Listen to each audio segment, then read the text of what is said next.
সুখ ও আনন্দের ধারায় ছোট সংসার হোক পরিবার পরিকল্পনায় জনস্বার্থে সেন্সেশন।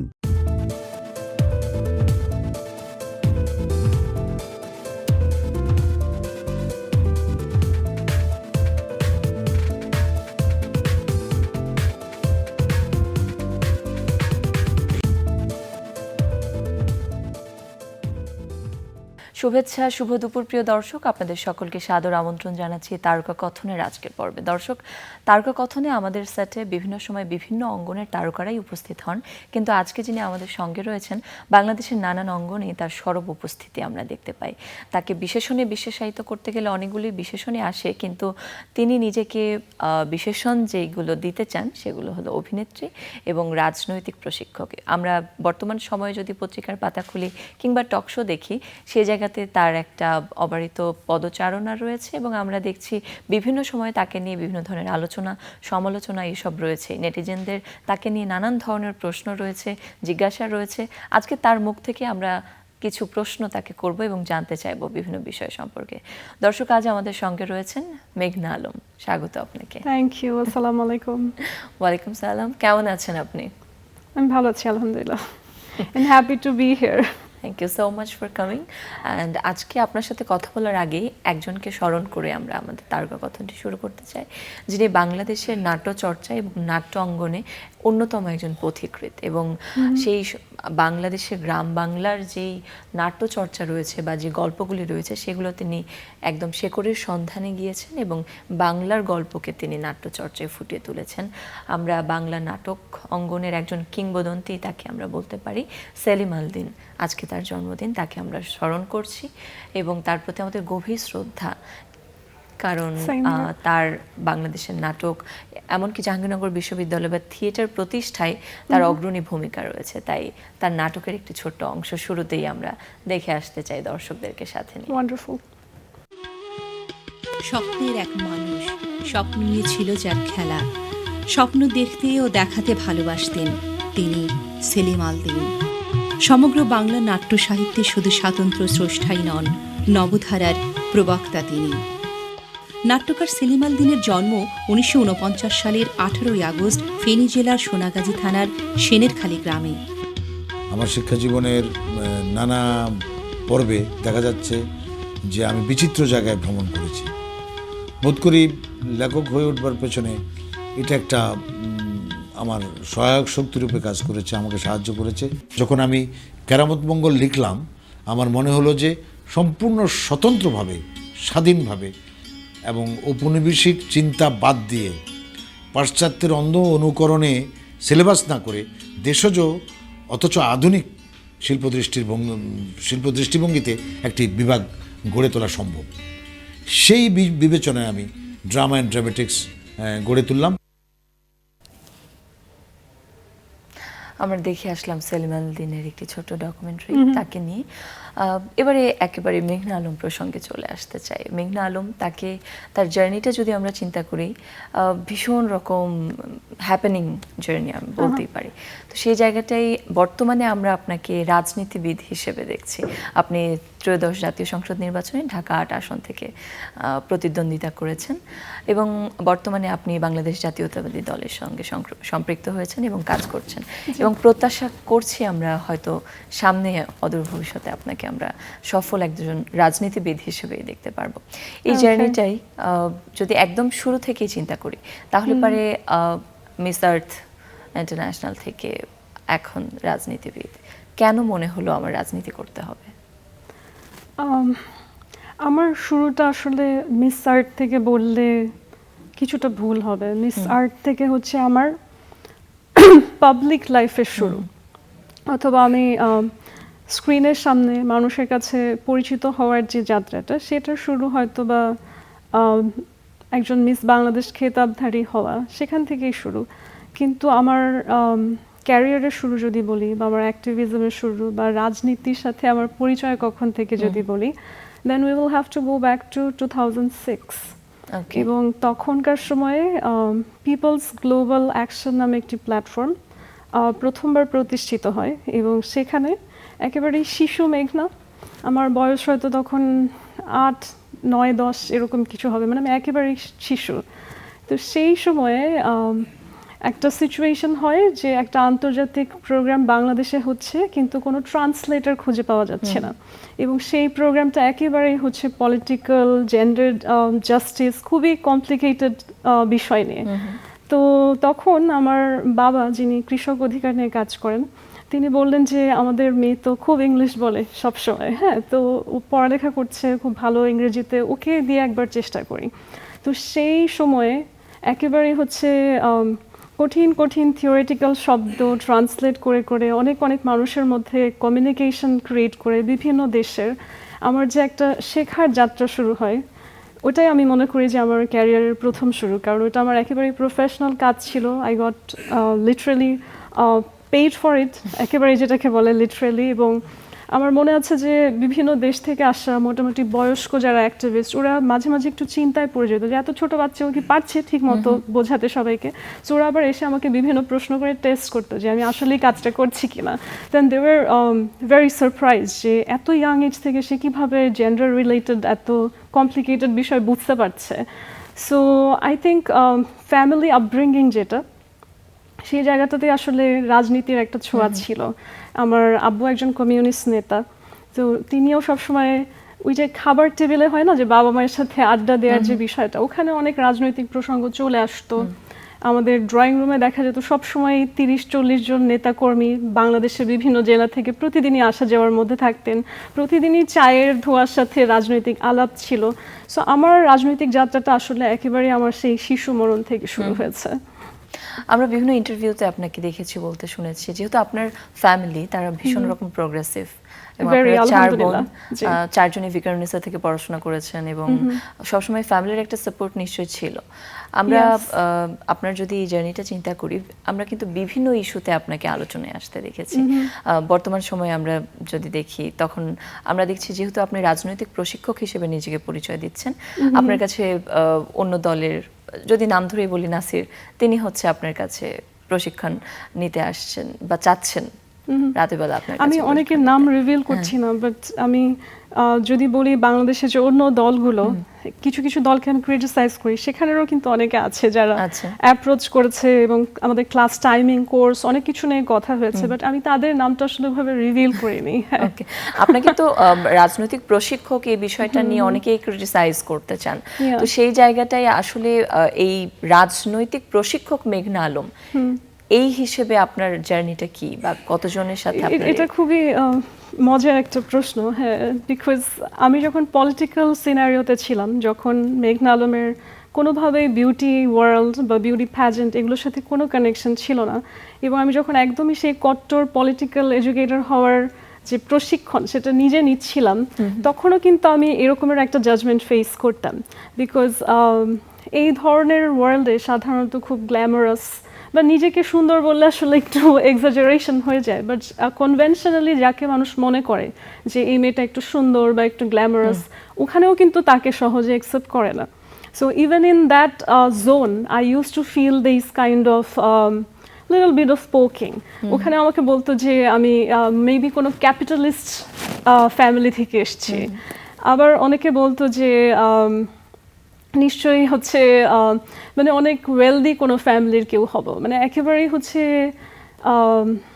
যেটা বলে তৃণমূল থেকে উঠে আসা বা রাজনীতিটা একদম হাতে খড়ি দিয়ে শেখার যে প্রক্রিয়া, সেখানে কেউ আসবে যে আবার বিউটি প্যাজেন্ট অ্যাটেন্ড করবে, এটা কিন্তু পলিটিক্যাল ওয়ার্ল্ডে আসলে স্বাভাবিকভাবে দেখা হয় না সাধারণত। এবং আবার যখন আমি এই বিউটি সেক্টরে আসি, সেখানেও কিন্তু অন্যদের জন্য মনে হয় যে আমি একটু বেশি ইন্টেলেকচুয়াল হয়ে যাচ্ছি। আমার মনে আছে যে আগে যখন আমি ইন্টারভিউগুলো দিতাম একটা বিউটি কুইন হওয়ার পর, বলতো আপু এগুলো একটু ফানি হতে হবে, একটু জমজমাট হতে হবে, আপনি একটু বেশি টেকনিক্যাল কথা বলে ফেলছেন। আবার যখন আমি রাজনীতির পথে আসছি, তখন আবার আমাকে মনে হচ্ছে যে একটু সাজগোজ কম করতে হবে, বেশি সুন্দর লাগা যাবে না। So it's like an intersection of two different opposing world. কিন্তু আমার কাছে কিন্তু দুইটা অপোজিট মনে হয় না। আমার কাছে মনে হয় দুইটা সেক্টরেই, এটা বিউটি প্যাজেন্ট হোক পলিটিক্যাল সেক্টর হোক, you have to have a very clear mind. দুইটা জায়গাতে আপনার কথা বলা, নিজেকে প্রকাশ করা বা বিষয়বস্তুগুলো বোঝা, মানুষের সাথে কমিউনিকেট করা, কানেক্ট করা, এটাই কিন্তু মেইন বেসিস। বাকি সব কিছু আপনি আলাদা আলাদা সাজাতে পারেন। আজকে আমি শাড়ি পরেও আসতে পারি, মাথায় কাপড় দিয়েও আসতে পারি, আমি একটা সালোয়ার কামিজও আসতে পারি, এগুলো কিন্তু এক্সটার্নাল জিনিস। কিন্তু আমি মানুষ যেটা মেঘনা আলম, সেটা কিন্তু বেসিক্যালি দুইটা জায়গায় সেমই, রাইট?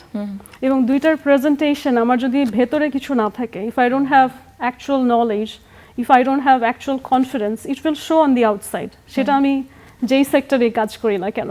তো আমার মনে হয় যে নারী হিসেবে আমি বিউটি প্যাজেন্ট সেক্টরে থাকি বা পলিটিক্যাল সেক্টরে থাকি, আমি যে সাহসের সাথে নিজেকে প্রকাশ করতে পারি বা সমাজে নারী অধিকার নিয়ে কথা বলতে পারি, এটা দুইটা সেক্টরেই সেম অ্যান্ড ইউজফুল। আর সেই জায়গাটা যদি আমরা চিন্তা করি আপনার এই পলিটিক্যাল জার্নিটা, সেটা তো সেটা নিয়ে তো অনেক ধরনের কন্ট্রোভার্সি, অনেক ধরনের ঘটনা ঘটছে, আমরা দেখছি বিভিন্ন জায়গায়। এবং এখানে একটা মজার বিষয় বলা উচিত, আমি যেদিন হচ্ছে নমিনেশনটা পাই ইলেকশন করার, সেখানে আমার যে কি বলবো ছাত্র, পটেনশিয়াল ছাত্র নাসির, তারও একজন প্রতিনিধি ছিল, যেহেতু আমরা একই সময়ে আমাদের নমিনেশনটা যে পেয়েছি সেটার অ্যানাউন্সমেন্টটা হয়। এবং তখনও তারা এই প্রশ্নটা করেছিল যে প্রত্যেকটা মানুষের ভেরিফিকেশন হচ্ছে, কার কি ইনফরমেশন, কে কোন জায়গা থেকে এসছে। তারা বলছিল একটু পলিটিক্যাল এডুকেটর বিষয়টাকে একটু বলবেন, হ্যাঁ এক্সপ্লেইন করে। মানে I literally have submitted my certificate. আমার এটা তো আসলে মুখে বললে হয় না। আজকে ধরেন আপনি ডাক্তারি পড়েছেন কিংবা আইন নিয়ে পড়েছেন, তো আপনার যেটা একাডেমিক সার্টিফিকেশন, মানে এটা আল্লাহ একটা রহমত বলবো যে আমাদের শিক্ষা আসলে কেউ কারোর কাছ থেকে নিয়ে যেতে পারে না।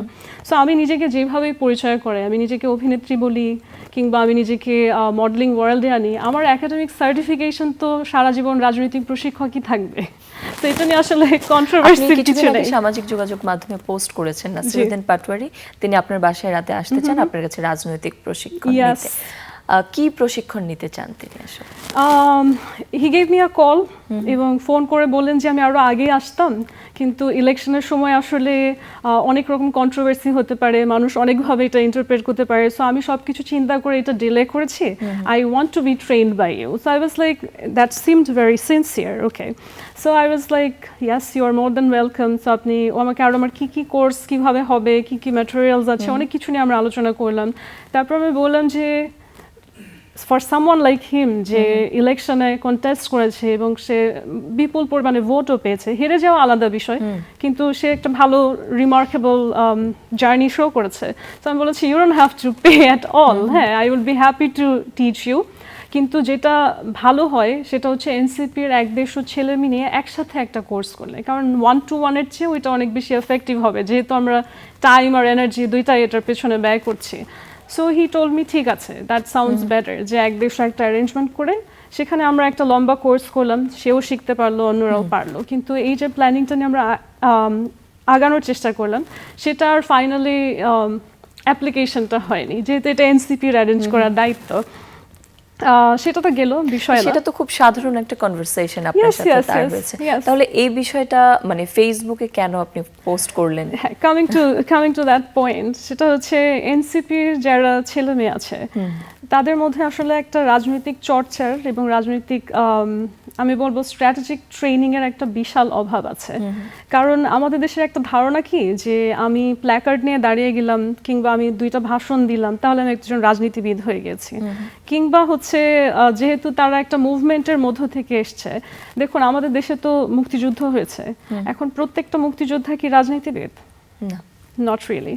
কিংবা যে নিজের জীবন দিয়ে শহীদ হয়ে গেছেন তাকে কি আমরা রাজনীতিবিদ বলবো? কিংবা যারা দেশ স্বাধীন করেছে তাদেরকে কি আমরা সরাসরি এনে যে যুদ্ধে অংশগ্রহণ করেছে আমার দেশ পরিচালনার কাজে বসিয়ে দিব? No, because politics is absolutely about governing the country. আমার দেশ পরিচালনার জন্য যেই শিক্ষার প্রয়োজন সেটা আর আন্দোলনের সময় যে ছাত্র দাঁড়িয়েছে দুইটা কিন্তু সেম না, দুইটা খুবই ডিফারেন্ট জিনিস। তো আমাদের দেশের মানুষ মনে করে যে এই ছেলে মেয়েগুলো তো আন্দোলনে ছিল তাহলে ওরা সবাই পাক্কা রাজনীতিবিদ, ওরা যে দেশ পরিচালনা করতে আসলে সক্ষম না বা ট্রেন্ড হয়নি, এটা কিন্তু সাধারণ মানুষ সহজে বুঝে না। নাসির যেটা উপলব্ধি করেছে এবং এত বড় ইলেকশনে এত জনপ্রিয়তার পরেও সে এটা নিজের মুখে স্বীকার করে ট্রেন্ড হতে চেয়েছে, তার জন্য আমি তাকে বাহবা দিই। আই থিংক স্ক্রিনে দেখতে পাচ্ছি আপনার সেই পোস্টের একটি photo card. Interesting, I think that's fantastic. আমি এটার জন্য ওকে আসলে অ্যাপ্রিশিয়েট করি। যে যেই জায়গাটা আমার বিরক্তি লেগেছে এবং যেই কারণে এটা সোশ্যাল মিডিয়াতে এসছে, সেটা হচ্ছে এনসিপির এই আনট্রেন্ড যে বাচ্চাগুলো আছে, তারা মনে করে আমার যে প্রতিপক্ষ তাকে গালি দিতে পারলেই আমি রাজনীতিবিদ হয়ে যাব, কিংবা তাকে একটু অকওয়ার্ড সিচুয়েশনে ফেলার জন্য আমি যদি কিছু গুজব পোস্ট করি তাহলে আমি হয়তো রাজনীতিতে তার থেকে একটু এগিয়ে যাব। এই বিষয়টা আমরা হয়তো আমাদের যে ট্রেডিশনাল দলগুলো আছে তাদের কাছ থেকে দেখে এসেছি বিগত সময়ে, কিন্তু এনসিপির এরা যারা হচ্ছে আমাদের ইয়াং সোসাইটি, যারা একটা নতুন ধারার রাজনীতি নিয়ে সামনে আগাতে চায়, তাদের কাছেও যখন আমরা সেই সেম জিনিসটাই দেখি তখন কিন্তু আমরা একটু হতাশা ফিল করি। সো আমি তখন সরাসরি আসলে নাসিরকে সেই প্রোফাইলগুলো স্ক্রিনশটগুলো দিয়ে জিজ্ঞেস করলাম যে ওদের পরিচয় তো লেখা যে ওরা এনসিপির বিভিন্ন জায়গায় বিভিন্ন পদে আছে, ওরা কি আসলে এনসিপির লোক? এটা কিন্তু একটা সহজ প্রশ্ন, কিন্তু কোনো না কোনো কারণে সেই প্রশ্নটার উত্তর আর সে দিতে পারছে না। আচ্ছা, আমরা যদি ঢাকা ৮ আসনের কথা বলি, সেই সময় আপনি ঢাকা ৮ আসন থেকে আপনি ছিলেন, মির্জা আব্বাস ছিলেন এবং নাসরুদ্দিন পাটোয়ারি, তিনজন একটি আসন থেকে আপনার প্রতিদ্বন্দ্বিতা করেছেন। এবং সেখানে হচ্ছে আপনার যদি পলিটিক্যাল মুভমেন্টের কথা বলি, আপনি একটি ক্রাউন মাথায় দিয়ে, যেটি আপনি বিভিন্ন ইভেন্টেই আপনি গিয়ে থাকেন ক্রাউনটি মাথায় দিয়ে, এবং সেটা কি মানে শুধুমাত্র অ্যাটেনশন গেইন করার জন্য যারা ভোটার রয়েছে তাদের, নাকি এর পেছনে অন্য কোনো স্ট্র্যাটেজি আপনার আছে? Very good question. It's actually both. Attention is currency এখনকার ওয়ার্ল্ডে, হ্যাঁ, এবং একটা ইলেকশনের পেছনে যতটুকু নিয়মে থাকে ইলেকশন কমিশনের, সেই নিয়মের বাইরেও আসলে কোটি টাকার একটা প্রচার সিস্টেম থাকে, যেটা বড় দলগুলো তাদের বিভিন্ন নৈতিক অনৈতিক সোর্স আছে খরচ করার, তারা পারে করতে। আমি একেবারেই হচ্ছে একজন ব্যক্তি, মেঘনা আলম ইলেকশনে পার্টিসিপেট করেছি, আমি যেই দল থেকে আমাকে নমিনেশন দিয়েছে তারাও মোটামুটি আসলে বেশ ছোট দলই, তাদের আর্থিকভাবে কোনো ক্যান্ডিডেটকে সামনে এগিয়ে নিয়ে যাওয়ার মতন অবস্থা নেই।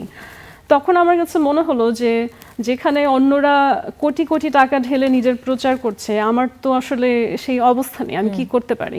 সো আমার কাছে মনে হলো যে আমার সবচেয়ে বড় অর্জন যেটা, যে মিস বাংলাদেশ ট্যাগলাইন আমি হয়তো আমার আজীবন বহন করতে পারবো, যে ক্রাউনটা আমাদেরকে সবসময় বলে যে সিম্বল, উইমেন এম্পাওয়ারমেন্টের সিম্বল, লিডারশিপের সিম্বল, বা এই যে আমাদেরকে মঞ্চে দাঁড়িয়ে কথা বলা শেখানো হয়, এত কঠিন কঠিন প্রশ্ন করে আমাদেরকে চেক করা হয় যে আমরা আসলেই কোয়ালিফাইড কিনা মিস বাংলাদেশ টাইটেল বহন করতে।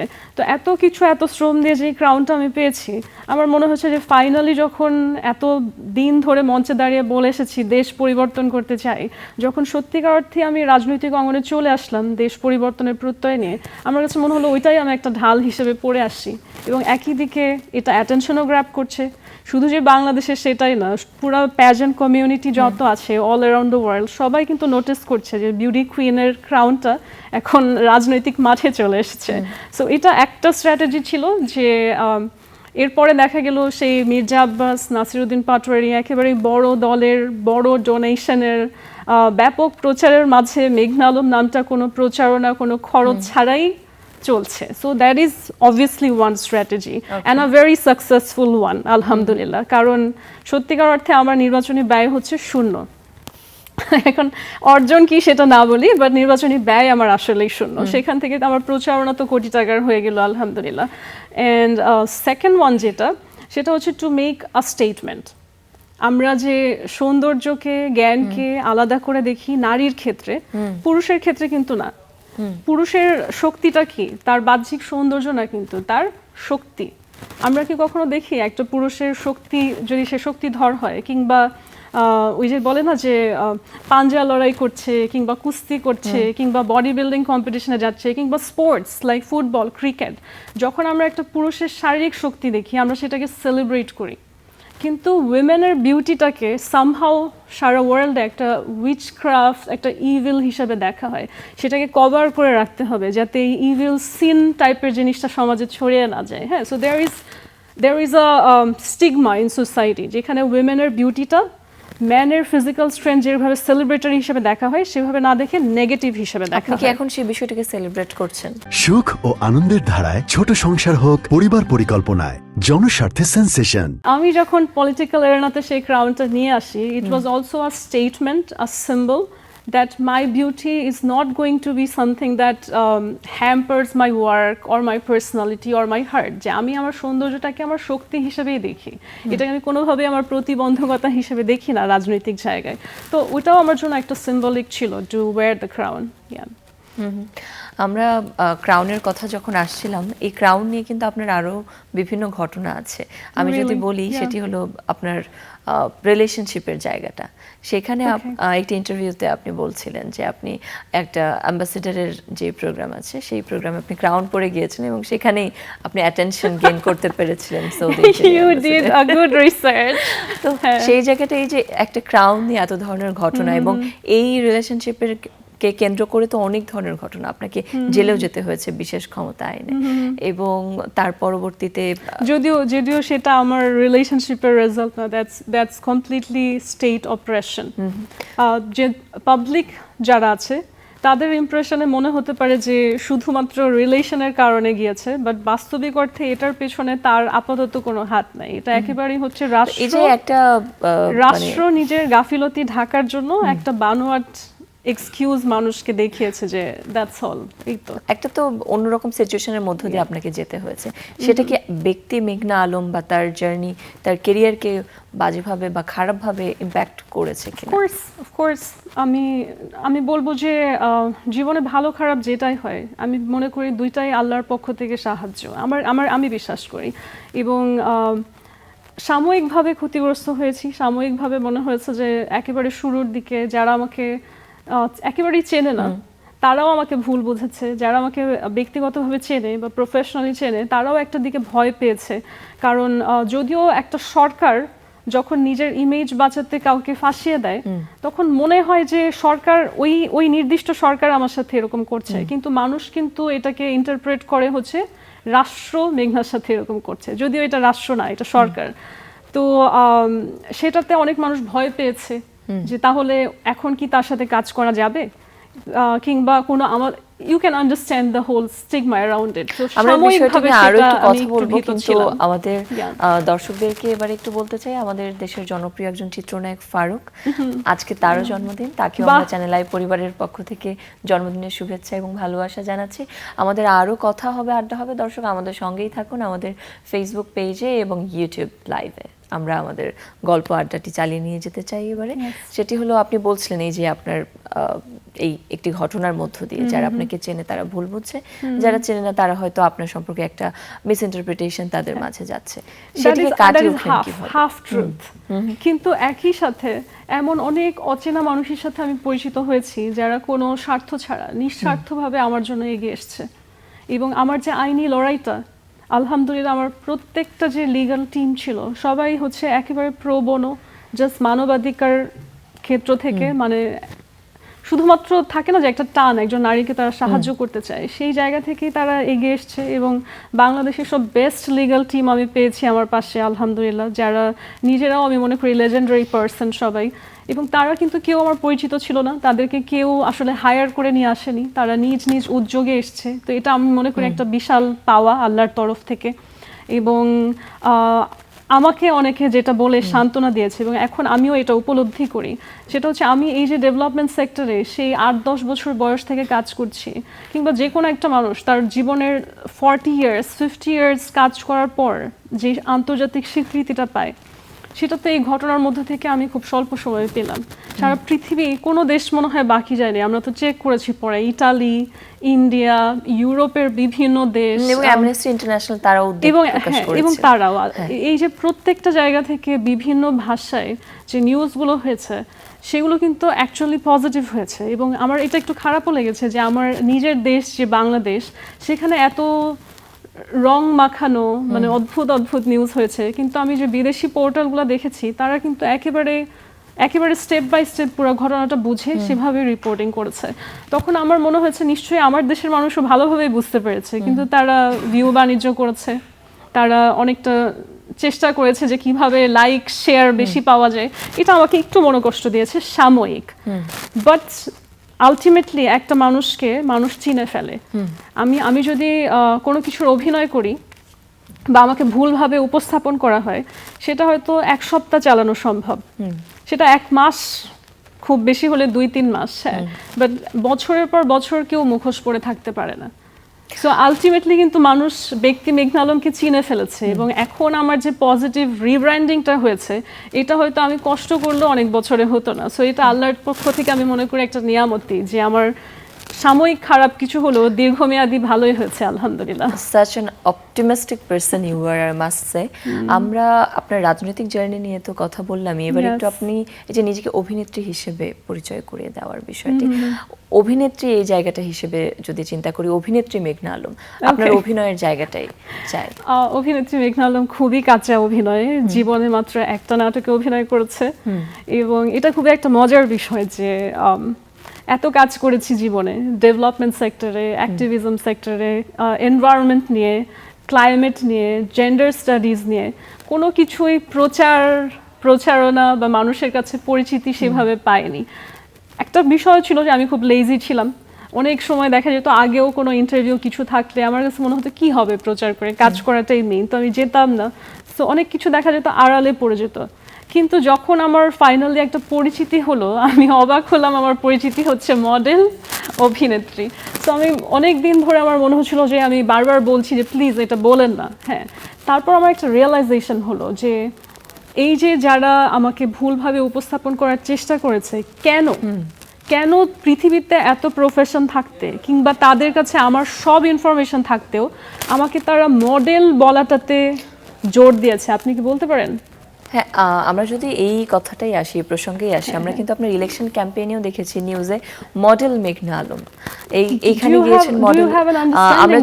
আমরা যদি একটু ব্যাকগ্রাউন্ড রিসার্চ করি বা আপনার যদি জার্নিটাকে চিন্তা করি, আপনারা কিন্তু মডেল হিসেবে কিন্তু আপনার একটা অ্যাক্টিভিটি ছিল, এবং সেখানে আপনি বিভিন্ন ধরনের বোল্ড ফটোশুটেও আমরা আপনাকে দেখেছি, বিভিন্ন ধরনের অ্যাক্টিভিটিতে আমরা আপনাকে দেখেছি। তাহলে আমাদের দেশে এখন আমরা অনেককে দেখি বোল্ড ফটোশুট করে, অনেক টিকটক ভিডিও করে, বাট যতদিন পর্যন্ত আপনি এগুলো কমার্শিয়ালি না করেন, you can't call yourself a model or an actress, আমার দৃষ্টিভঙ্গিতে।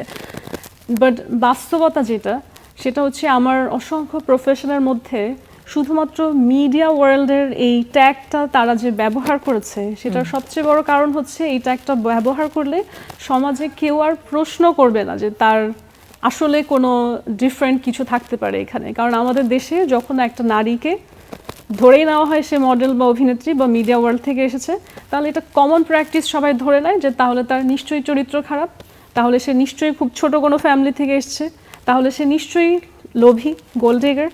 এই এতগুলো বিষয় আপনি যখন কাউকে বোঝাতে চাবেন, খুব সহজ হচ্ছে বলা সে একজন মডেল কিংবা মিডিয়া ওয়ার্ল্ডের কেউ। তো আমি তো এই রাজনীতিটা ধরে ফেলেছি।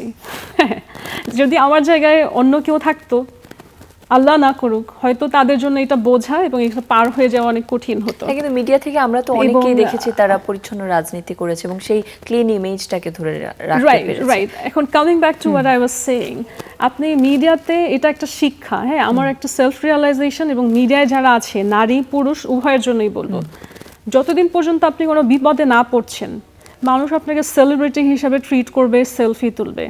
আল্লাহ না করুক যদি কোনো বিপদে পড়েন, এবং আপনি এক্সাম্পল দেখবেন মিডিয়াতে আজ পর্যন্ত যত নারী যে কোনো হেনস্থার শিকার হয়েছে কিংবা খুন হয়েছে বা গুম হয়েছে, সেই জায়গাগুলোয় বিচার পাওয়া সবচেয়ে কঠিন।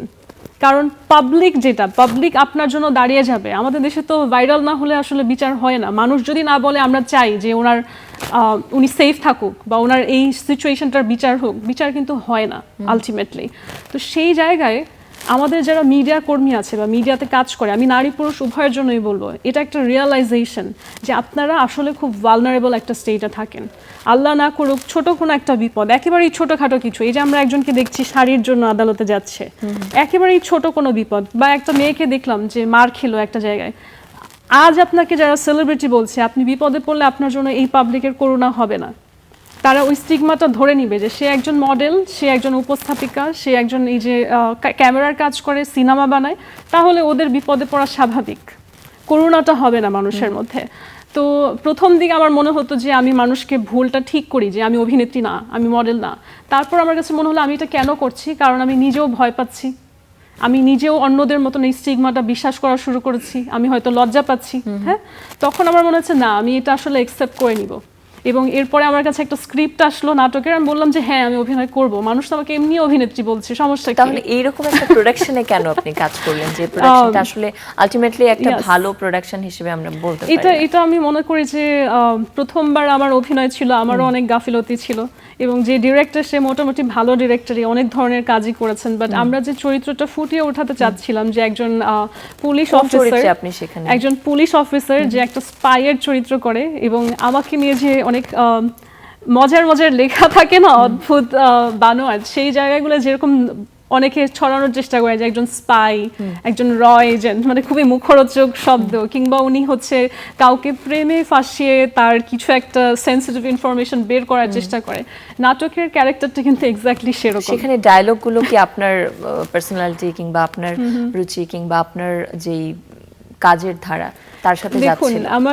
আমাকে নিয়ে যেমন বলেছেন আলোচনা, আমাকে নিয়ে কিন্তু অনেক অনেক ভালো নিউজ আছে, অনেক ভালো নিউজ আছে, এবং বাংলাদেশের একেবারে টপ যে সমস্ত নিউজ পেপার, আমি যদি ডেইলি স্টার, প্রথম আলো বলি, প্রত্যেক জায়গায় আমি যে মিস বাংলাদেশ ফাউন্ডেশনের চেয়ারম্যান হিসেবে এত কাজ করেছি, আমি কয়টা দেশে এই প্রোগ্রামগুলো অ্যারেঞ্জ করি, এটা যদি কেউ বিস্তরভাবে দেখে তাহলে অনেক হাই প্রোফাইল ডাটা পাওয়া যাবে। কিন্তু আমরা যে সমালোচনার কথাটা বলি, যে একটা সিনারিও হয়েছে, সেটা কি অ্যাকচুয়ালি আমার সাথে যায়? মানে যেই ঘটনাটা আসলে সবাই কে বোঝানোর চেষ্টা করা হয়েছে একদম প্রথম দিকে, বাট তারপরে এখনো রেশ রয়ে গেছে এতদিন পরেও, সেখানে যেই শব্দগুলো চয়ন করা হয়েছে বা যেইভাবে আমাকে প্রেজেন্ট করা হয়েছে, সেটা কি ব্যক্তি মেঘনার সাথে যায়? যায় না। তো অভিনয় হচ্ছে একটা সিচুয়েশনকে ফুটিয়ে তোলা। অভিনয়ের মধ্যে গিয়ে আমি যদি এখন বলি যে আমাকে যে চরিত্রায়নটা আমরা করার চেষ্টা করছি, যে ভুয়া ন্যারেটিভটাই আমরা স্ক্রিনে শো করার চেষ্টা করছি, in a way that I don't care. The message ওয়াজ, যা যা লেখা হচ্ছে সেটার অভিনয়টাই আমি স্ক্রিনে করাচ্ছি, and I absolutely do not care. এখন যদি আমি চিন্তা করি যে এই জিনিসগুলো আমার সাথে যাচ্ছে না, তাহলে তো বাস্তবতাটা ফুটিয়ে তোলা যাবে না। So it was like a mockery. আসলে যে লেখাগুলো হচ্ছে নোংরা, সেটা আসলে কতটুকু নোংরা সেটা কিন্তু অভিনয়টা দেখলে বোঝা যায়। And I think it's fabulous and very creative. কারণ এখন যখন তারা এই শব্দগুলো বলবে, তখন আমার লজ্জা পাওয়ার কিছু নেই, আমি তো বলবো yeah, it matches the character I was playing. Okay, আমরা অভিনয়ের বিষয়টাকে Yes. এবারে একটু বিদায় জানিয়ে আপনার যে রাজনৈতিক জার্নি, এখানে যদি আসি, আপনি ইলেকশন করলেন গণ অধিকার পরিষদ থেকে, তারপরে Yeah. আপনি বাংলাদেশ জাতীয়তাবাদী দলের সঙ্গে সম্পৃক্ত হলেন, এবং বর্তমানে আপনি বাংলাদেশ জাতীয়তাবাদী মৎস্যজীবী দল এটার মুখপাত্র হিসেবে। জি, জি, জি। আপনি এনভায়রনমেন্টে কাজ করেছেন বা আপনার অনেক ধরনের জার্নি আছে। মৎস্যজীবী দলে কেন আপনি মুখপাত্র হিসেবে জয়েন করলেন? বা ওকে, অ্যাবসলিউট ফ্যান্টাস্টিক কোয়েশ্চেন। আমার যাত্রার শুরুটাই সবসময় ছিল গ্রাসরুটস মানুষের জন্য, একেবারেই যারা পরিবেশের সবচেয়ে কাছে। আমি শুরুতেই বলেছিলাম যে প্রান্তিক জনগোষ্ঠীর মানুষরা আমার বাসায় আসতো। সো এখনও এই মুহূর্তেও যেটা সবাই জানে, জেলেদেরকে নিয়ে কাজ করা, তার বাইরেও আমি একটা কৃষক সংগঠনের সাথে আছি, কিষানি, নারী কৃষক যারা। আমাদের দেশে 80% মানুষ কৃষিকাজ করে, সেই কৃষিকাজের 70 থেকে 80% কাজই নারীরা করে। কিন্তু যখন আমরা কৃষক বলি, আমরা শুধু একজন পুরুষকেই চিত্রায়ন করি। তো সেই জায়গায় নারীর যে একটা পরিচিতি কৃষিকাজে, সেটা নিয়ে আমার একটা কাজ আছে, একটা সংগঠন আছে, এবং এর বাইরেও হচ্ছে একটা শ্রমিক ট্রেড ইউনিয়ন। আমি যে বলেছি আমার যাত্রা 2006-এ, তার মধ্যে আবার 2013-তে যখন রানা প্লাজা ট্র্যাজেডিটা হয়, সেই সময়ে আমার বন্ধুবান্ধব, আমার স্কুল কলেজের যারা আছে পরিচিত, সবাইকে নিয়ে আমরা চলে যাই সেই ইন্ডাস্ট্রিয়াল ডিজাস্টারের যে মানুষগুলো আছে, ওদেরকে উদ্ধার করা, ওদেরকে কিভাবে রিহ্যাবিলিটেট করা যায়, নতুন কি কাজে দেওয়া যায়, ওদের পরিবারটাকে কোথায় রাখা যায়, এই জিনিসগুলো নিয়ে কাজ করা। তো তখন আমার মধ্যে শ্রমিকদের জন্য যে আসলে অনেক কিছু করার আছে, সেই জিনিসটা আসলে উপলব্ধি হয়। তো আমি এরপরে সেই শ্রমিক ট্রেড ইউনিয়নের সাথেও কাজ করা শুরু করি। সো কৃষক, শ্রমিক, এখন বাকি হচ্ছে জেলে সম্প্রদায়। এবং এখানে আমরা কৃষিকাজ এবং এই যে জেলের কাজ, ফিশারি, এটাকে শুধু কাজ হিসেবে না দেখে, আমি যদি একজন সাধারণ নাগরিক হিসেবে দেখি যে আমার জীবনে এটার কি ইম্প্যাক্ট আছে। জাস্ট আ সিম্পল কোয়েশ্চেন, আপনি মাছকে খাচ্ছেন, এটা নিউট্রিশনের আপনার উপর প্রভাব পড়ছে, রাইট? এবং মাছটাকে যেইভাবে চাষ করা হচ্ছে, সেটার যে আবার একটা প্রকৃতির উপরে ইম্প্যাক্ট হয়, এগুলো নিয়ে কিন্তু অনেকে চিন্তা করে না। বাট আমি বসে চিন্তা করেছি এবং আমার মনে হয়েছে যে আমি যে বাংলাদেশকে আসলে ফিক্স করতে চাই, ঠিক করতে চাই মানুষের মাইন্ডসেটকে, বা এখানে একটা নিউট্রিশন, ফুড, এটার একটা বিশাল ভূমিকা টোটাল আছে। একটা লাইফস্টাইলের বিষয়। এটা একটা টোটাল লাইফস্টাইল চেঞ্জের বিষয়। আজকে আমার দেশে যে লোকটা অপুষ্টিতে ভোগে, আমি ওকে সারাদিন রাজনৈতিক বয়ান দিই, আমি ওকে সারাদিন শিষ্টাচার শেখাই, আমি ওকে সারাদিন নারী অধিকার শেখাই, এই ক্ষুধার্ত মানুষটা বুঝবে না। শুধু যে সে ক্ষুধার্ত সেটা না, তার যে কনস্টিটিউয়েন্ট দরকার, তার শারীরিকভাবে মানসিকভাবে যেই ধরনের আপব্রিঙ্গিং দরকার, এবং এই আপব্রিঙ্গিং আমি কিন্তু ওকে বোঝাপড়ার বিষয় বলছি না, ওর যে খাদ্য গ্রহণের দরকার সেটা আমার দেশে হচ্ছে না। সো এদেরকে আমরা বলি যে আমি মাদকাসক্তি থেকে বের করে আনতে চাই, কিন্তু তাকে যে লাইফস্টাইলটা দিলে সে স্বাভাবিকভাবে একটা প্রপার মাইন্ডফুল মানুষ হবে, সেটা আমার দেশে নিশ্চিত হচ্ছে না। আপনি তো বিউটি পেজেন্ট ইন্ডাস্ট্রিতে খুবই অ্যাক্টিভলি কাজ করেছেন বা কাজ করছেন, তাহলে বিউটি পেজেন্টদের নিয়ে আপনার তাদেরকে নিয়ে কাজ করার ইচ্ছেটা কি ছিল? দেখুন, আমরা এই যে কাজের কথাটা বলছি, যে কৃষি ক্ষেত্র, শ্রমিক ক্ষেত্র, ফিশারিজ, প্রত্যেকটা জায়গায় মাল্টিলেটারালি কাজ করে যেতে হবে। এবং আমি একা না, আরও অনেক মানুষ এই ক্ষেত্রগুলোয় কাজ করে, আরও মানুষকে আমাদের আগ্রহ বাড়িয়ে নিয়ে আসতে হবে। যে বিউটি প্যাজেন্ট সেক্টরে কাজ করছি সেখানকার নারীদেরকেও আস্তে আস্তে জড়িত করতে হবে। আমরা যখন মাল্টি ডাইমেনশনাল ফাইটটা দিতে পারবো সব ক্ষেত্র থেকে, তখন আমি এক্সপেক্ট করতে পারবো যে 10 বছর পরে হোক, 20 বছর পরে হোক, বাংলাদেশের যে নেক্সট জেনারেশনগুলো আসবে তারা হয়তো আমাদের থেকে আসলে শিক্ষণীয় জায়গায়, মানসিক পরিপক্কতার জায়গায় আরও অনেক এগিয়ে থাকবে। সো এটাই আমার অ্যাকচুয়াল রিজন যে কেন আমি একেবারে তৃণমূলের মানুষের সাথে কাজ করা প্রেফার করছি। আর বাংলাদেশ জাতীয়তাবাদী মৎস্যজীবী দল এটা বিএনপি থেকে আলাদা না, তারই একটা অঙ্গ সংগঠন। এবং তারা যখন আমাকে অ্যাপ্রোচ করে, তারা কিন্তু আমার ওই যেই জায়গায় আমি ইলেকশন করেছি সেখানেই হচ্ছে তাদের অফিস, সেখানকারই লোকজন সবাই, তারা তো খুব অ্যাপ্রিসিয়েট করেছে আমাকে ইলেকশনে। এবং অনেকেই বলছিল, আপনি যদি বিএনপির হতেন তাহলে আমরা সবাই আপনাকে ভোট দিতাম। তো এই সব কিছুতে আমি আসলে অনেক ইন্সপায়ার্ড হয়েছি। এবং আমার যেহেতু এই অঙ্গ সংগঠনটার কমিটিও হচ্ছে বিলুপ্ত হয়েছে মাত্র 1 বছর আগেই, নতুন করে কমিটি আসবে, তো এখানে আসলে আমার ইন্টেনশনটাই ছিল আমি কি কন্ট্রিবিউট করতে পারি, তাদেরকে কিভাবে স্টেবল করতে সাহায্য করতে পারি। এবং এত বড় একটা ক্ষেত্র, আমরা নদীমাতৃক দেশ, মাছে ভাতে বাঙালি, এই জায়গাটা যে আসলে বঞ্চিত রয়ে যাচ্ছে আমাদের মেইন স্ট্রিম পলিটিক্স থেকে, সেখানে আমি ওদেরকে কিভাবে আবার নতুন করে চাঙ্গা করতে পারি, কিভাবে তাদেরকে মেইন স্ট্রিমে নিয়ে আসতে পারি, এই জিনিসগুলো নিয়ে আসলে আমি কাজ করা শুরু করি। আপনার কাজের জন্য অনেক শুভকামনা। শেষ একটি প্রশ্নের একটি উত্তরের মাধ্যমে শেষ করতে চাই, সেটি হলো আমরা সামাজিক যোগাযোগ মাধ্যমে দেখি আপনি আপনার ফেসবুক পেজ কিংবা অন্যান্য যেসব ফ্যান পেজ রয়েছে সেখানে আপনাকে প্রধানমন্ত্রী হিসেবে পোর্ট্রে করা হয়, বা upcoming prime minister of Bangladesh. মেঘনা আলমকে প্রধানমন্ত্রী হওয়ার স্বপ্ন দেখে একদিন বাংলাদেশের? আই থিঙ্ক সুযোগ পেলে বাংলাদেশের অনেক মানুষই চাবে একদিন প্রধানমন্ত্রী হতে। এবং একটা দীর্ঘ সময়ে এমন একটা সিস্টেমের মধ্যে আমরা ছিলাম যে এটা মনে হতো যে অনেক দুঃসাধ্য কিছু কিংবা অলৌকিক কিছু। আমাদের মনে হতো যে ওই যে রাজা রানীর মতন আমরা একজনকে দেখছি, তার পরিবর্তে হয়তো আর কাউকে দেখবো না। তো সেই সিস্টেম থেকে আমাদের দেশের জনসাধারণ, আমাদের দেশের ছাত্রছাত্রী এই যে লড়াই সংগ্রাম করে এই ফ্যাসিজম, ডিক্টেটরশিপের সিস্টেমটাকে সরিয়ে দিয়েছে। আমার মনে হয় আমি কেন, এখন প্রত্যেকটা মানুষেরই স্বপ্ন দেখা উচিত যে নতুন কোনো মুখকে আমরা হয়তো ভবিষ্যতে প্রধানমন্ত্রী হিসেবে দেখবো ইনশাল্লাহ। সেক্ষেত্রে আপনি স্বপ্ন দেখছেন কিনা? আমি গ্রেটফুল ফিল করি যে আমার ফ্যানরা এরকম ভাবছে, এরকম লিখছে।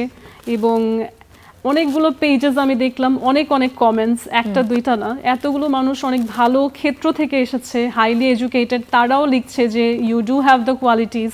আমি এটাতে অনেক সম্মানিত বোধ করি।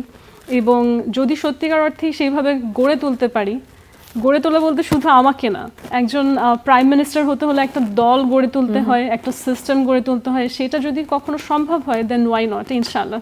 All the best for you and আপনার যে জার্নিটা সেটা আরও বেশি শুভ হোক এবং সফল হোক সেই প্রত্যাশা আমরা করছি। আপনাকে অনেক ধন্যবাদ জানাচ্ছি আজকে তারকাকথনের আয়োজন। Thank you, my pleasure, thank you. প্রিয় দর্শক, আজকে তারকাকথনের আয়োজন থেকে এখানেই বিদায় নিচ্ছি। আগামীকাল ঠিক একই সময় দেখা হবে চ্যানেলের পর্দায় আপনাদের সঙ্গে। সে পর্যন্ত আপনারা ভালো থাকুন, সুস্থ থাকুন। সুখ ও আনন্দের ধারায় ছোট সংসার হোক পরিবার পরিকল্পনায়, জনস্বার্থে সেন্সেশন।